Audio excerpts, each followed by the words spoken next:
And although I've written often short stories that are speculative or set in parallel universes or in the future or in a past I can't know by direct experience, again, I felt I needed something to hang on to.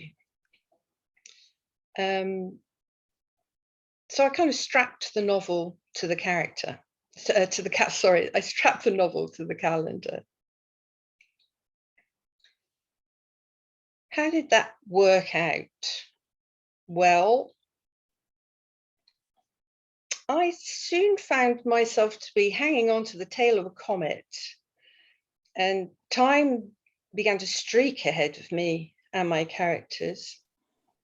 The good part about keeping up the intention to write into real time was that it really fueled my sense of urgency, and it made me return to it day after day in an attempt to claw back time and to keep up and to leap forwards and regain the moment if I could. But at the same time as taking the characters through what was happening, the way I write is not all planned. I kind of knew where we were going, but I kept adding strands to the novel, and they had to be developed, and I had to get to know my characters better.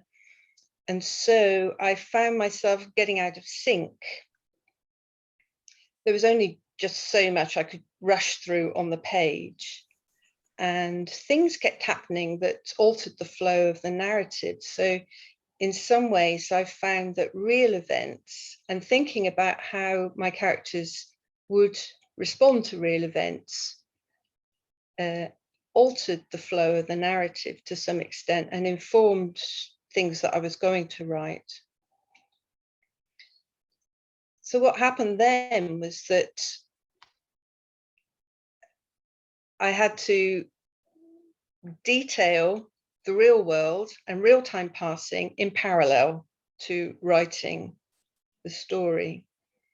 And I started keeping the kind of detailed diary that a travel writer might keep when still unsure which events would turn out to be important.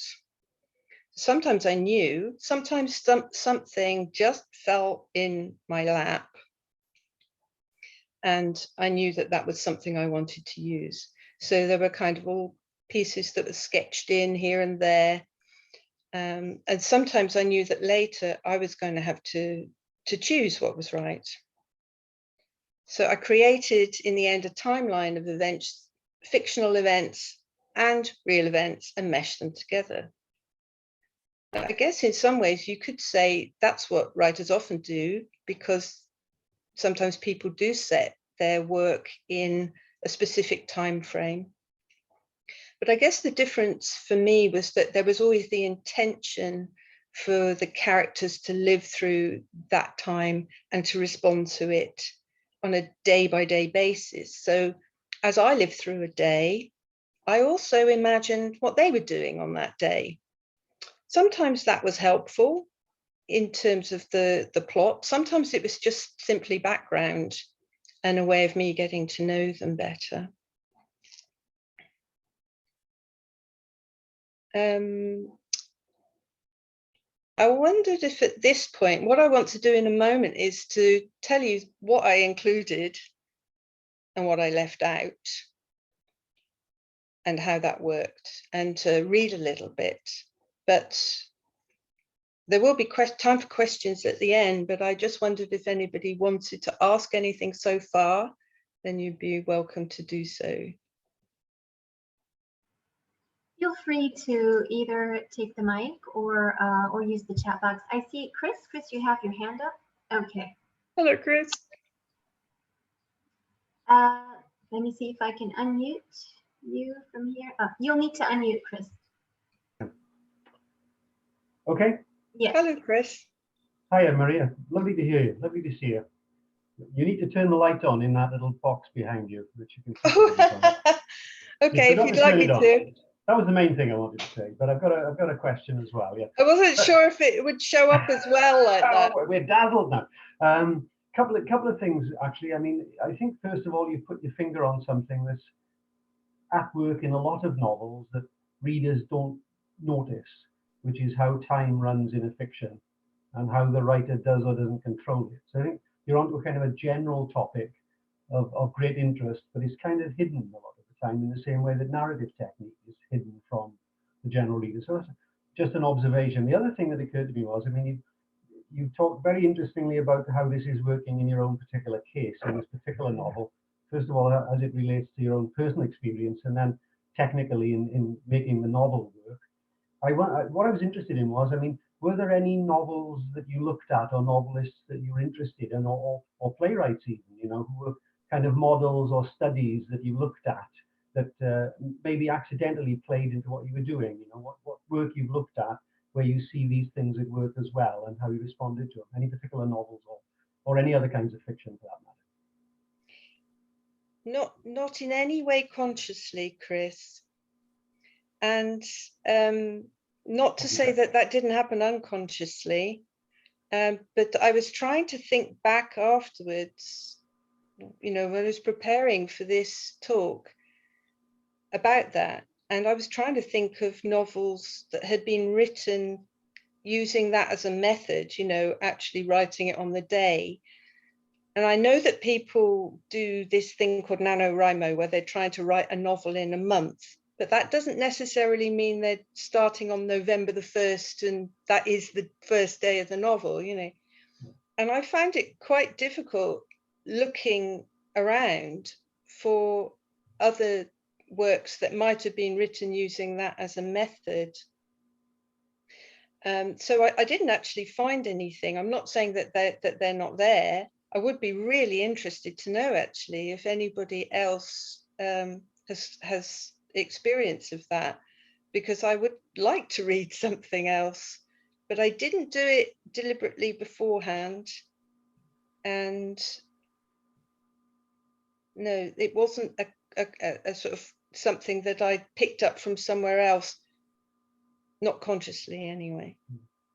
I was interested as well, if I can ask one more, in the idea of the double time scheme, you know, so that history, if you like, the speed at which history is running, you know, may not work along with how fast the characters are moving, which I think is something you suggested. And I think when you get split narratives, I think that's often a technical problem for authors, you know, and sometimes a virtue. You know, I mean, famously in Shakespeare's plays, lots of the plays, I know a play is a different thing, but lots of the plays have a double time scheme.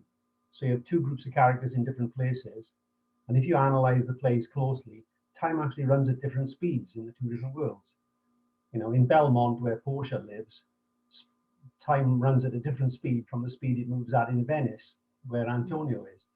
But Shakespeare gets away with it, you know, he does it all the time, and it's regarded as a virtue in his play. So I was wondering whether, I mean, there was actually an opportunity to play around with these things if you wanted to, you know, to bend time around and to do tricks like that. Like I can understand the virtue of the approach you took as a way of, you know, keeping your feet to the fire, you know, so you keep on working, which is a big problem for certainly for lazy writers like me anyway. You know? But I thought the double time scheme thing was interesting as well, because it's something you can observe in so many places. When you get historical novels, for instance, that are set in the present and in the past, and it switches from one world to the other, and the writer can run the speed of time in the two places any way they like, a bit like a DJ with mixing desks, you know. Yeah. I totally understand the virtue of that, but I mean, the person that we should be talking to about that is Rosanna Leigh. Just wave, Rosanna, because that's a technique that Rosanna uses very often, is to have one set of characters in a present, one set in the past, and often they may even be the same people reliving, and that is really interesting, because I don't know that we've ever really discussed time. We talk about our work with each other, and I'm not sure that we've ever actually talked about time in that sense, but that is definitely something that goes on in Rosanna's work, and it certainly is an interesting thing to try. But I found that with writing this novel, the idea of sticking to time, it was probably the one thing that I had that was a kind of anchor of some sort, just holding on to something, because I mean, I like to write short stories. I like to write short stories because you can be experimenting and there's an end to it. You know, you get to the end. And I invested time, the time I invested in writing this novel was so long without any of that sense of reward of, I've finished it. And while you're doing it, you don't actually know if you are going to finish it. I mean, you don't know until it's done. When I actually wrote the last sentence, which is the last sentence of the novel, although that was a complete draft, I couldn't believe it. I thought, I've written a novel. I was just so excited about it. But it took me, although the novel spans 8 months, it actually took me another 14 months to complete that first draft. And that, for me, I realize is quite fast. So I'm not a fast writer, and having the spur of time, definitely that moving finger of the clock, you know, prodding me, that really did help. But I don't know, I mean, but it did matter in terms of my theme. So in that sense, I feel that I didn't just use it as a device, it was integral. So that mattered to me as well. Shall I go on a little bit more and there will be time for more questions? Okay, whatever you prefer. I think we have a question by Susan Keepax. Would you rather take it now? I'm very happy to speak to Susan Keepax. This is all so fascinating. I mean, this writing in real time and the journey behind the scenes of the novel, it's fantastic. It's such a great idea. Thanks. Hi, Maria. Hey, hello, Sue. Hi, Maria. A practical question. You said one of the reasons you did it was to help you write a whole novel by doing it in real time. Okay. And you partly answered Chris, the previous caller, when you talked about how long it took you to write it. But how did it help you write on a daily basis? That actual sitting down to write, how did that work? Well, yeah, the sitting down to write is probably the most important thing in a way. You know, the actual being there in that space trying. And it helped me in the sense that even if I didn't quite know what was happening with the plot, I knew what was going on in the world around me. And I knew how the characters might be feeling about what was going on in the world around them. And it helped me in the sense that I could sketch things around them and I could get to know them better. Some of that is not in the novel because it didn't matter in the end for the finished book, but it did matter in terms of me coming to understand how those characters would respond. So was some of that just doing what I call ordinary things, but thinking your characters were in your head and you were thinking about what they would be doing? Yes. Rather than sitting down to write? It was both, really. I mean, I think, you know, I was living in that house in Wales at the time and I was really on my own. It was the first time I'd been on my own since, you know, Mike had died, and like really on my own, you know, and I could just do it all day long.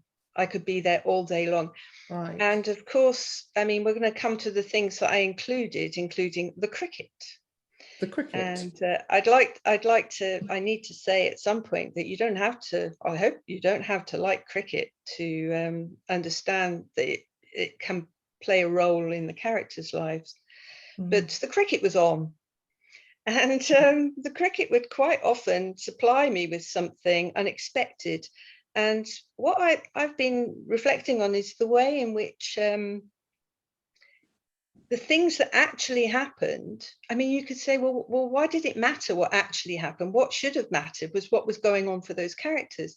But I was constantly being given things that seem to matter. Mm. But there's a moment, just, you know, I would be listening to the cricket, and I literally wrote down cricket commentaries, what people said on the radio.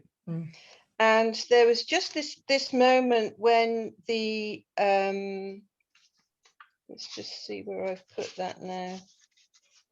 Oh yeah, it's a tiny little thing. It's on the day of the murder, and they don't know yet that there's been a murder, but it just seemed to me completely to fit. The teams are coming out again after tea. First ball, too gentle. No, no, no, no, says Sir Viv.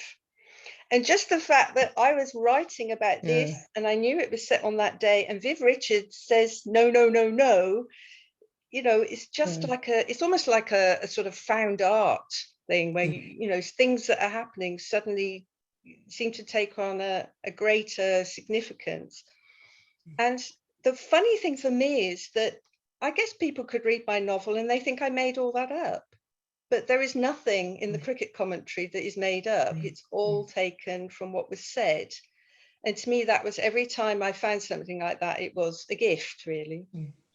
Thanks. Okay, thank you. Shall I go on a little bit more? I was just going to talk about some of the things. Oh, my pointer's gone dead, so that was not very helpful. Come on. A little bit about the things that I included. I've got a bit of a list.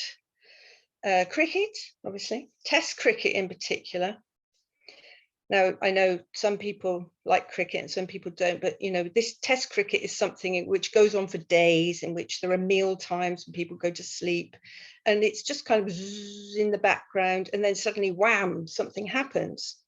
And cricket, in a sense, is quite a good metaphor for my other theme of sudden and unexpected death, because, you know, a ball can take a wicket. There can be nothing going on for ages, and they're just talking about pigeons flying over the ground or what they're going to have for their tea.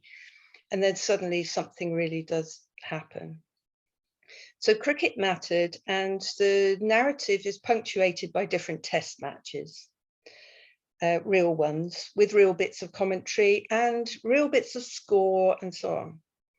There are school dates, half terms, the timing of standard assessment tests. I kind of looked up those as I was going along, and I was aware of school dates. And when I came to check the novel before it went for the, you know, to be published, I did quite exhaustive checks just to make sure I had it right. Things like big events that would have been very important. I mean, obviously the novel's set in mostly in Dorset and partly in Cardiff. So the things that were happening in the UK in 2012, it was quite a big year because we had the Queen's Diamond Jubilee. Wimbledon featured because the characters quite liked their sports. The London Olympics, that was very big. Smaller things that happen every year, like the Pride of Britain Awards, Halloween bonfire night, things that were on TV, Strictly Come Dancing, you know, just little things. Sometimes it was only a little way of just adding a bit of context, but often it was also telling you something about the characters or reminding you of where we were and when it was. And then the weather was also quite a feature. Because it was very, very wet. And I suppose it's easy to forget just how wet 2012 was, but it was very wet, and there was a flood. And I also used the flood in the novel, and it gave me a kind of nice moment that I kind of really enjoyed writing of action and drama, where one of the characters nearly drowns and is saved by another. There were rock falls that happened in real life, and there were deaths that happened in real life. I'll come back to those in a minute because that is partly to do with what I didn't include. In terms of weather, going back to weather, there were 2 beautiful days in September, just after the children went back to school. And these feature in the novel as well. and it's a moment when they enjoy being alive and reflect on how great it is just to have a day in which you think, oh, I'm in the sea, the sky is blue, it's warm, it's the luxury of being alive, is the quote I use there. So I've written a little note to myself just to mention that it might have been a relief to me to get past the end date of the novel, because it then gave me time to, I didn't have to sort of hold on to the time I was in so much as look back, and it helped me to sift out what was important and wasn't important.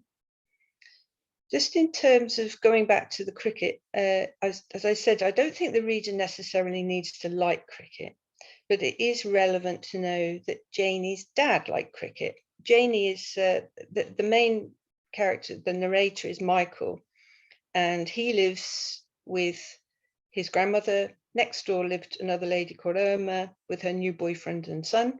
And then the other side of them was Janie and her mum and dad and her little sister. And they form a kind of family unit, which already when the novel has started has become a kind of paradise lost, because the happy life they had together, the innocence of that life together is gone because Janie's dad has already died at the beginning.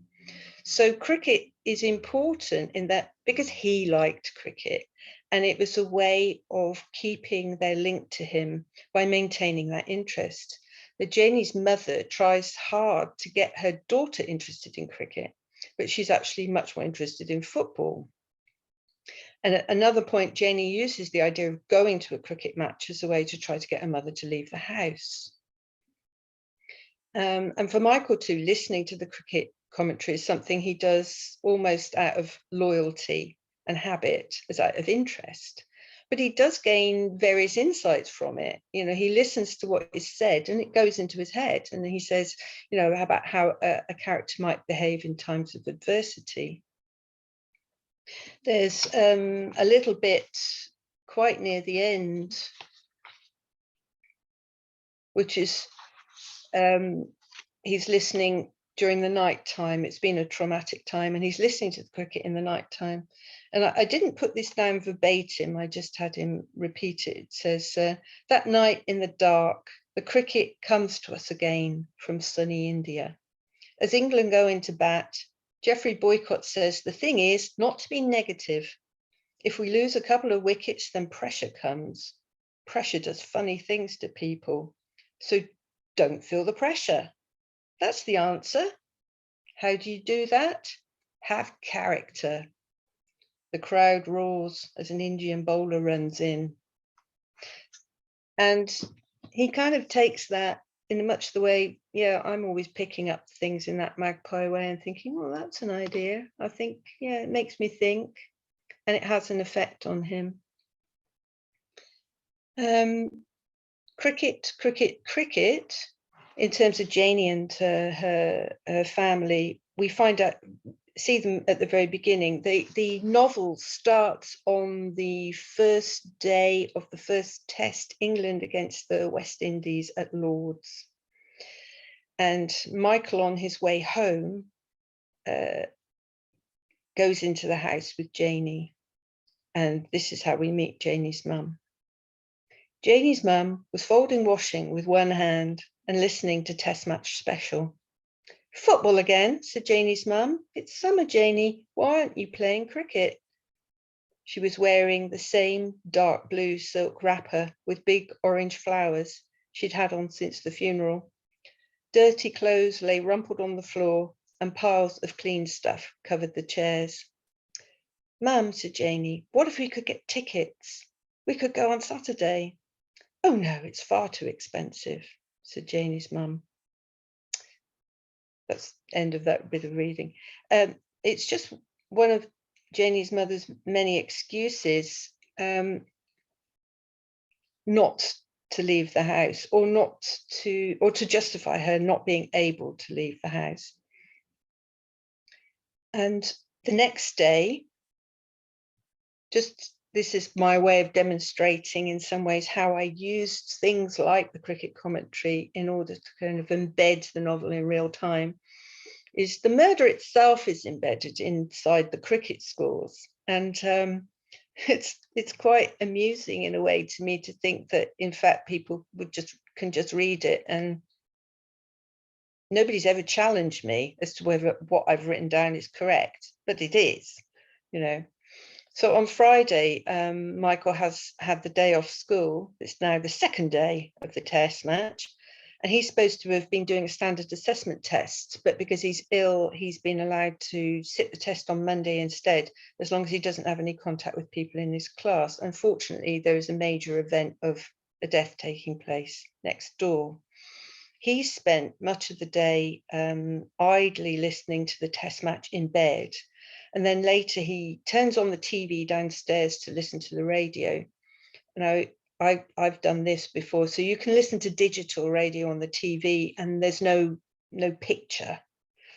And at the same time, something terrible is going on next door. So you've got this odd juxtaposition of a very seemly world of cricket, which is all about fair play and doing the right thing and walking when you're out and things like that. And it's just very quiet. And at the same time, this drama is going on that he doesn't know about until suddenly there's a knock on the door and he's woken up to it. But the little extract I want to read is from just afterwards. And the police have been on the scene and they've sent everybody away from the scene, including the man that Michael thinks is the murderer, who is invited by his grandmother into the house with his son, who is the bully of Michael's class. And they're invited to come in and have a cup of tea while the police are busy in the house next door. They all walk back into the house where Nan and Michael live. The cricket is still going on, but their view of the world is completely changed. So this is it's a short reading. There is cheering in our front room, and Nan looks round to see where it's coming from. Test Match Special is still talking out of the blank black TV screen. Our friend is dead, and Andrew Strauss has made a century. He'll be taking off his helmet, showing his bald spot, and raising his back to the dressing room. I pick up the remote control and switch off the TV. Silence falls on us with a thud. I guess I wanted to illustrate that absurdity of life going on and how you suddenly become separated from that when you fall into that, abyss of being in a state of grieving. Now, the novel's broken down it's in 3 parts, and in each part there's a flow.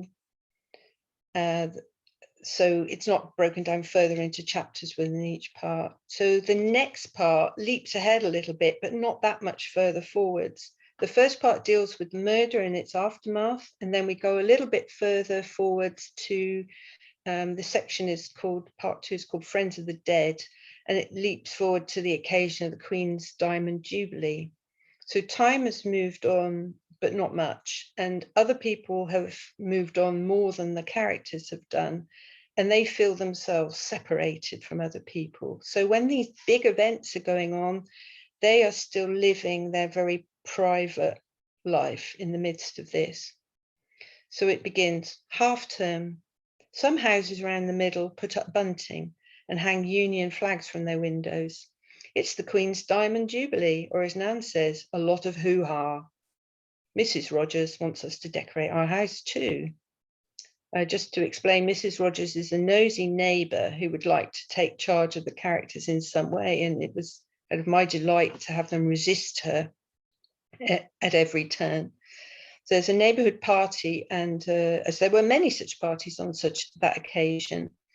And what I've done is I've grouped them together. Janie's mum has not been persuaded to leave the house. And so Janie and her little sister Melly are there with Michael and his grandmother. So here's another short bit of reading.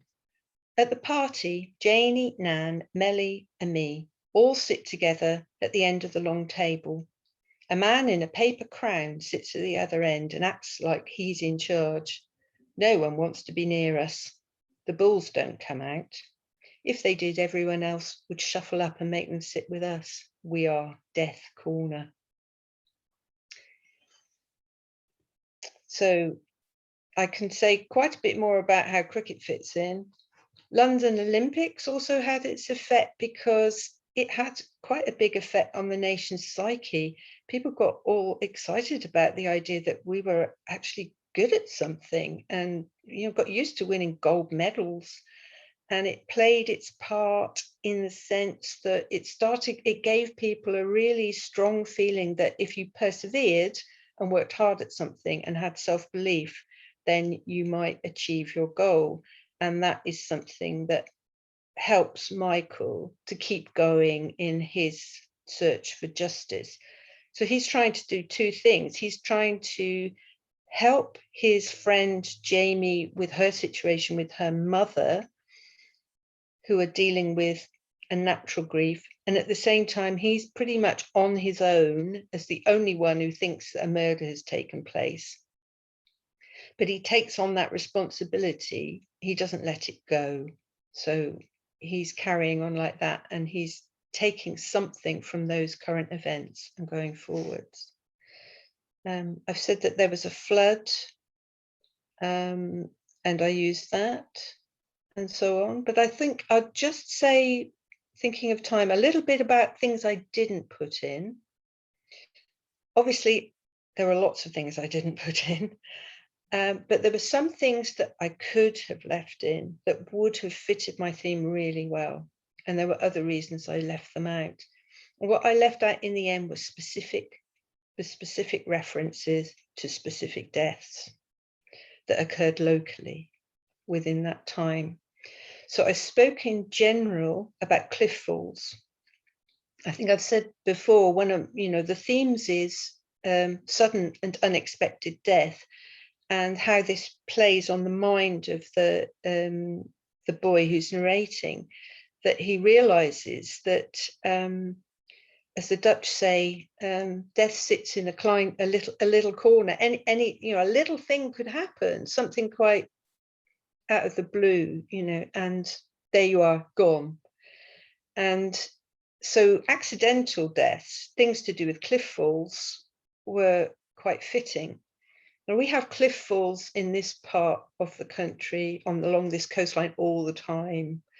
And it's not an uncommon event for people to either have narrow escapes or for local people to get quite upset when they see visitors sitting underneath the cliffs, or often even sitting on huge blocks of stone that have fallen down, as if they don't think it's going to fall on them. So that's quite a theme. But what I didn't put in was an event that many people would remember from the locality. Was a really horrible event in which a young woman was actually killed and buried under tons of rock. I didn't refer to that specifically.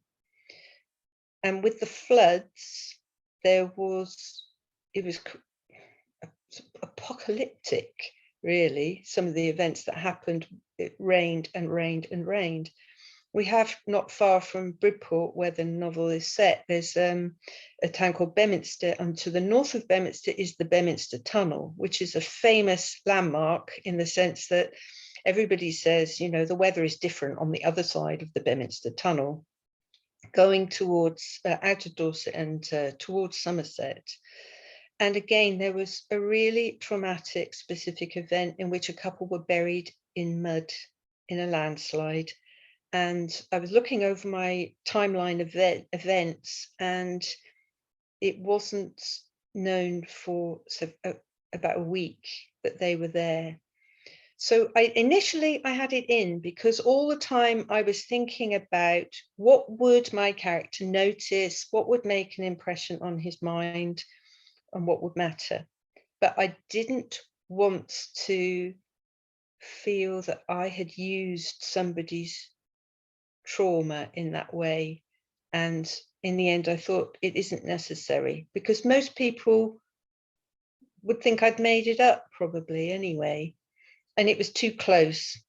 So I didn't use it. Whether somebody else might have done that, that would be interesting. I wouldn't condemn somebody for doing it. I just didn't feel right about it, and so I didn't do it. Another thing I left out that was a massive part of the national psyche was the theme of child abuse. Initially, one of the strands of the novel was wondering why Michael was not with his parents. Where were they? Why was he with his grandmother? And there was a kind of playing in the background of all the things they might possibly have done. But it wasn't that, you know, I didn't actually, I knew that if I made child abuse a theme, it would be so important that that is what the novel would be about.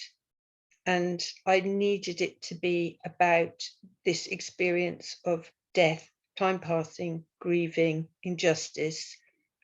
And I wanted that to stand on its own terms. So I didn't make reference to Jimmy Savile. And I didn't talk about the disappearance and murder of a little girl called April Jones, which were enormously important in the national psyche. So in that sense, I've left things out that you could say, yeah, they should have been in there because they happened. But I guess that's not how we make things work. We don't have to have everything in, and you have to choose. And I didn't want to treat child abuse as a red herring. And so I left it out. And it's just not in there.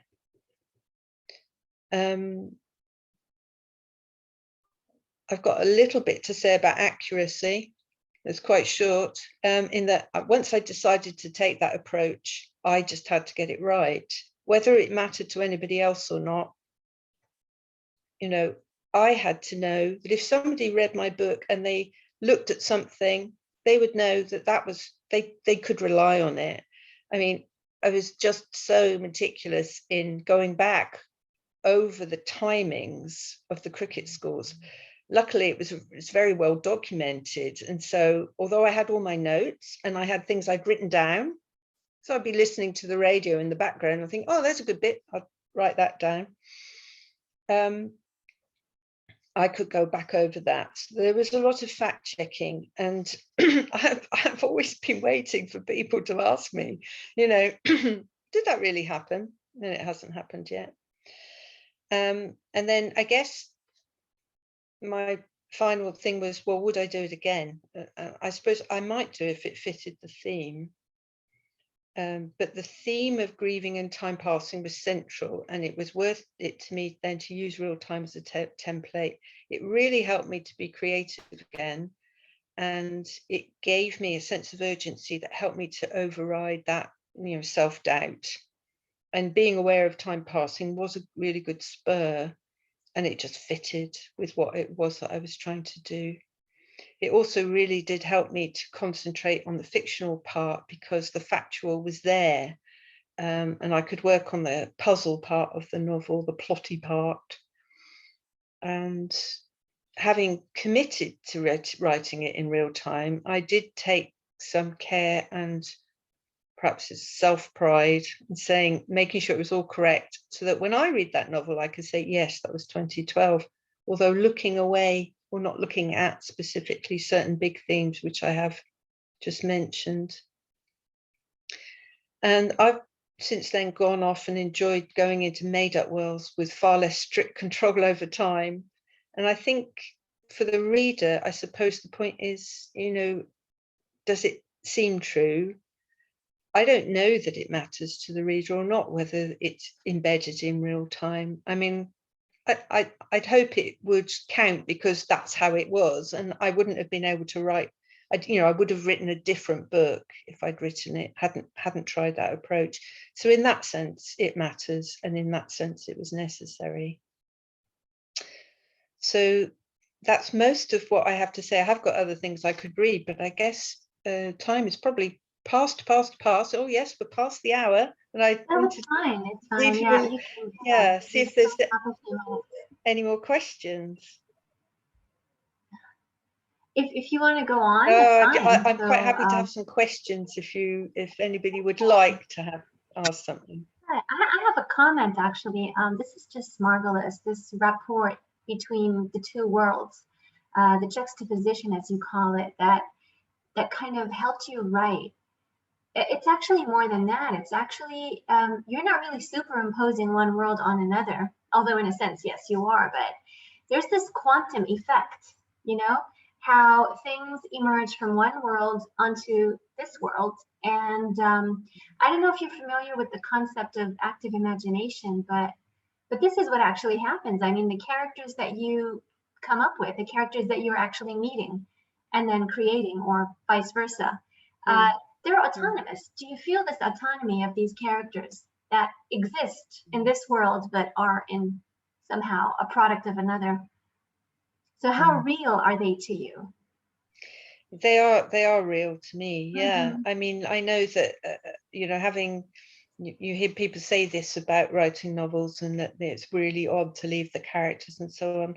But I actually have written, you know, I kind of think about, well, how old they are now. What do they do? What have they been doing in the pandemic? And you know, I had thought perhaps I would go back and write about them again. You know, I thought of Janie growing up and probably going to a football academy.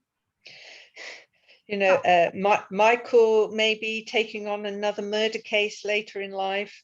But it was a bit of a tricky one in the sense that I'd written a crime novel, I'd written a murder mystery, and I didn't know what would happen if well, I found myself being on a place in the bookshop, you know, on a shelf in the bookshop under crime fiction. I was a bit surprised, but that's where they put me, you know. And then I thought, well, does that mean I can't do something else with them that isn't crime fiction? And just those little things stopped me sort of doing more with them. But I have definitely thought about them more. And in fact, you published, Rula, my flash fiction story, Chess, Right. Yes. which is Mhm. about Michael playing chess with his father. So in that sense, their stories carried on. And yeah, I've even brought them in. I was writing some fiction set in the Netherlands, and at one point I was thinking, well, if they go to Dorset, they're going to meet Nan and Michael on the beach or something, you know. And so you're starting to populate the world with these people that you've made. And yeah, so to me, yeah, they did become real. And I do think that partly that was to do with understanding how they operated in real time in the real world. Oh, that's incredible. So can we expect a part 2 or a sequel or maybe a series as a result? If only I could write that fast. How about another real time writing? Do you think you would do it again? Would I do it again? I think it would have to be, well, maybe it would be a way for me to actually finish something. But the things I'm writing at the moment are kind of set in a near future, which does take away from that as a possibility. I would definitely think about doing it if I have enough years left in me. Well, hopefully you do, and all your fans are looking forward to seeing more of Michael and everybody else.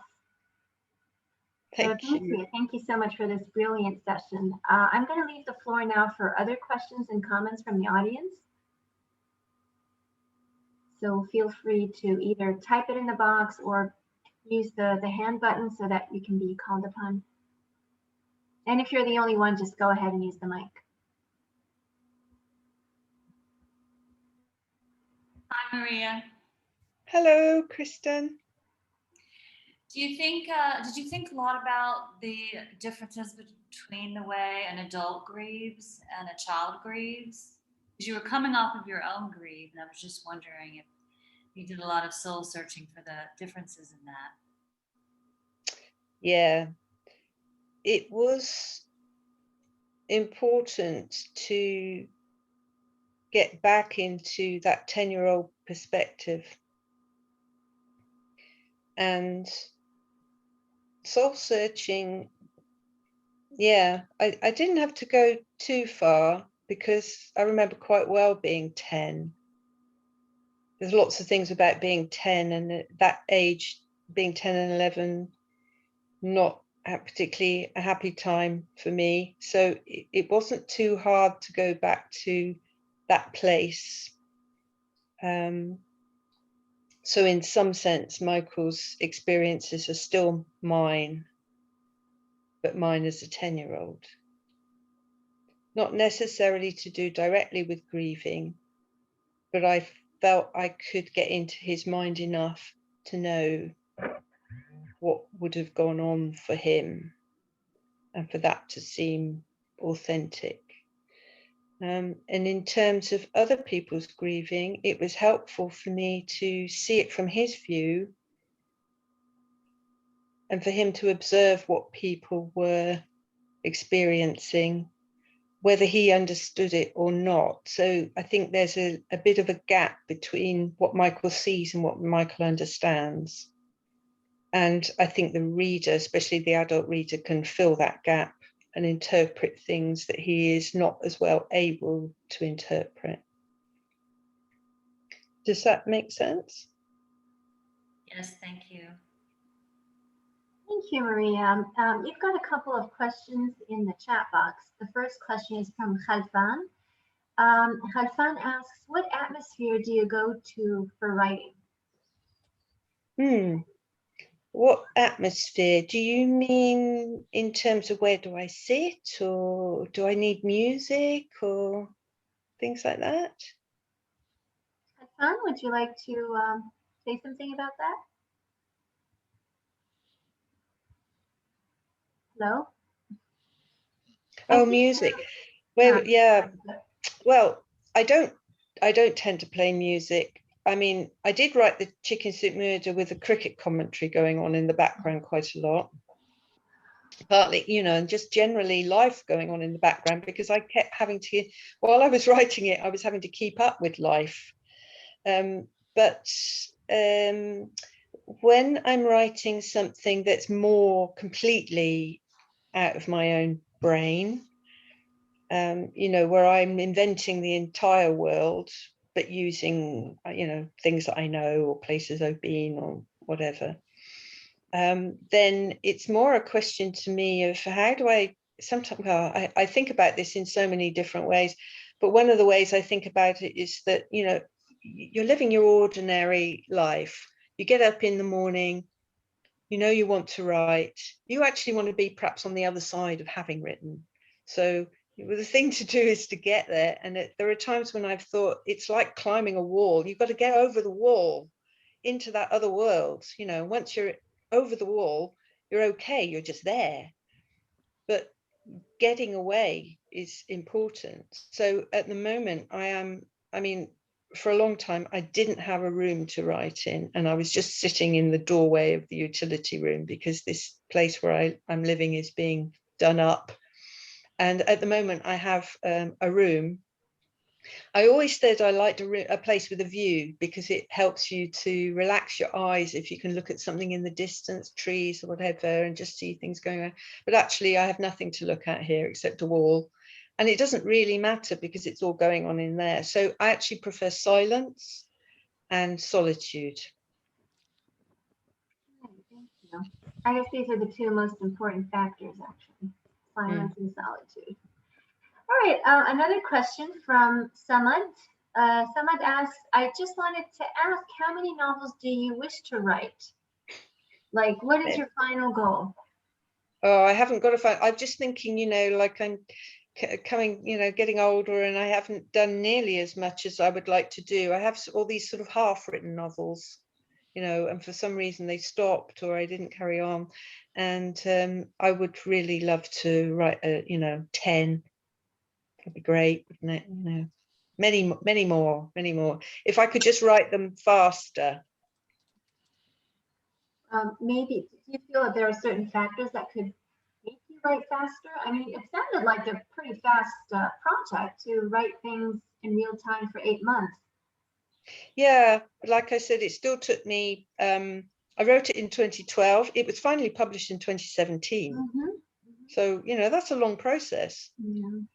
And I did write other things in between, but all the time you're still busy with that novel, you know, trying to get it somewhere and do something with it. And yeah, I would like to write faster. I think that having written one novel, you know, it is that long haul, and I think I built up my writing muscles to some extent when I decided as an adult that I really was going to stop being afraid and start trying really hard to do what I wanted to do and write. I was already 35, and it took me 3 months to write one short story, and it was a slog. You know, I had to get to the end, not even the, you know, the best, but you know, I had to just finish it. And finishing things, that is really, you know, my aim, to try and finish things. But I do find that short stories make life a bit easier, and if I could write a novel as fast as that, that would be great, you know. Certainly will be. And I hope you do at sometime soon. Thank you. All right. We have Tamara. Tamara has her hand up. So Hi. Yeah. Yes, hi, Maria. It's so nice to have you today and to hear that interesting way of how, you know, you wrote your novel. So my question is, so I wrote my first novel 4 years ago. And back then I was not working, you know, I was only focused on it, and it actually did not take a lot of time. I was fully focused. I had my days to write. What I'm finding to be difficult right now with my second one is to, you know, schedule writing with work hours. And I feel like it doesn't really feel normal to schedule writing just as you schedule work hours. So what would be your take on that? I'm always postponing, thinking, you know, I'll be done soon, and once I'm done, I'll have more time to write. So what would be your take on that? I think it's tough, really tough working. Are you working full time? I'm working part-time, but you know, between preparations, and I'm actually a lecturer. So I'm always when I'm in the zone of, you know, focused on the class and what I want to write on the class, I'm fully focused on that. And I find it really hard to bring back my inspiration after that and say, okay, if I work from say 9 to 3 and then 3 to 6 I'll be writing. I feel it's kind of abnormal to limit inspiration to a specific time. Yeah, I don't think you have to limit inspiration, but you have to limit, you have to apply the work to the time you've got. I mean, inspiration, I think, can come to you at any time, but the time available is the time available. And I think that is the tough bit. And it can just be that you've used up a lot of your creative energy on other people. And I know that's tough. And, you know, working in that sort of environment where you are being creative and you're sharing your creativity, it is tough. But I think one of the things that helped me, I really got to grips with writing when I was a student. And I went to university in order to carve out that time. But I actually worked as a student. I had a job in the university. So the only time I had to write was in the evenings. But what I did have was deadlines. I had coursework to finish. Now, I couldn't have written a novel in that time. I think I would have struggled to write a novel because of that feeling of you want to kind of be immersed in it. But then, you know, I hadn't written a novel at all then. I think now I might be able to. I did write the draft of a novel as a postgraduate. I wrote the draft of a historical novel, the first part of it. So, you know, I know it could be done, but I spent my evenings doing it. So something has to give. Yeah, and so it has to, sorry. So just when you said like you wrote a real-time novel, you know, writing every day and putting that work into your everyday life, whether you were inspired, whether you have the idea, whether the plot is developing or not. So that would be an advice for, doing that within after working hours or before, or setting a time saying, okay, I want to write every day. I think you could use it as a method, but I wouldn't get hung up on it. I would say, the thing that you want to write might not be something set in real time. It might be something completely different. So it all depends on what it is you want to write. But I think using the time you've got, even if you only have 10 minutes, if you can just keep writing, you've got a way of, you're keeping it all working. And it takes so much to build up those, that sort of writing muscles, and once you've got them, then you can use them in your own way. But I think putting it off until a good moment, it's very tempting. And I completely empathize with having to work, feeling tired and thinking, but to me, writing has become fun. I enjoy it. I look forward to it. I may look forward to having done it more than doing it. I'm always a bit daunted before I start, but as soon as I do it, I think, why wasn't I doing this half an hour earlier? And that to me is what counts. Some people struggle and some people find it very easy. But I don't know. I don't know what you can do except just use the time you've got. Thank you very much. Thank you. That was really helpful. Okay, thank you. Thank you, Maria. Thank you, Tamara. So it's kind of like going to the gym. You feel daunted at first, and then all the endorphins are released. It's a bit like that. I mean, I always feel better, and I feel better when I finish something. Even though I write a sporadic blog. And I every month I try to write one blog post a month, and it seems like nothing. But when I've done it, I just have that little buzz of thinking, oh, I finished something. Of course. We have a question from Rosanna. Such a fascinating talk. I can see many advantages to writing this way. Did you find it hard to structure scenes to progress the story within the restraint of real time? Also, what if something momentous and time-consuming happened in your personal life while you were writing? How would you cope with that?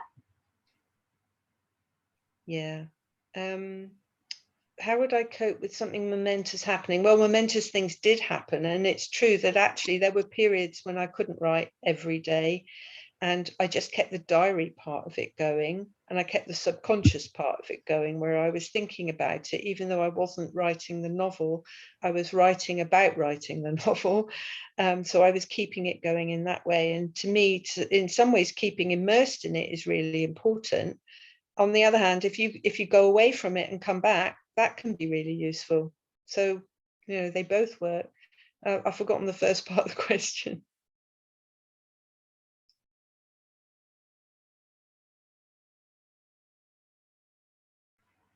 Did you find it hard to structure scenes to progress the story within the restraint of real time? I think there were times when I kind of didn't quite know how it was all going to fit together. That's true. I knew that the beginning was fairly secure. The ending was fairly secure. And there was a long time. I did wander around a bit in the middle, but I cut an awful lot of things out. I took the characters' places. Like we have an agricultural show here called the Melplash Show. I had a whole chapter on the Melplash Show.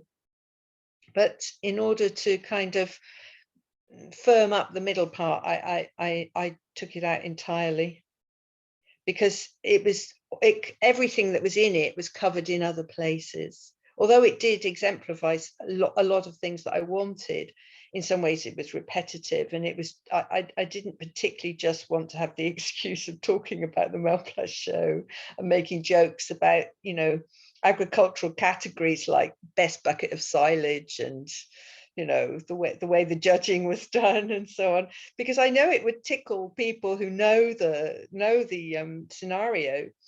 And if I mention it to anybody who lives around here, they go, "Oh, why didn't you leave that in? We'd have liked that," you know.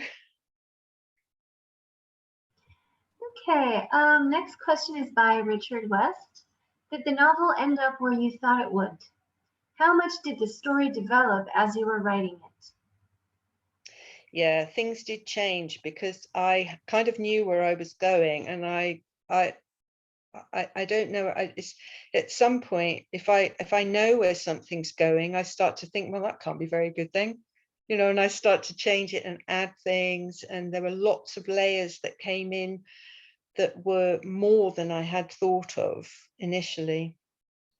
So yeah, it did change as I went along, and the ending was somewhat different to what I had envisaged. But once I got to the ending, I knew that that was the ending I wanted, but it wasn't the ending I was going to have when I started.